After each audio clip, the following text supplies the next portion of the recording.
আমি শ্রী বানাচ্ছি সেই 5-6 বছর আগে থেকে হবে।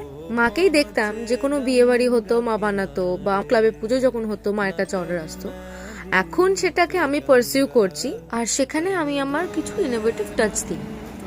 একটা যদি গণেশ ঠাকুর বানাই তাহলে আমি কালী ঠাকুর বানাবো, আর ওখান থেকে যদি কিছু বলে বানাতে সেটা বানাবো। আর যদি বিয়ের জন্য হয় তাহলে হচ্ছে ওই শাঁখা সিঁদুর, তারপরে কুনকে, তারপরে বরণডালা, ওইগুলো সব বানাই আমি।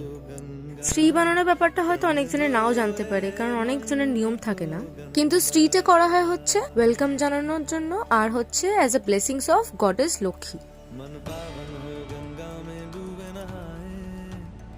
এখন এরকম লাগছে, কিন্তু কি সুন্দর লাগছে দেখুন তেল ঢালার পর।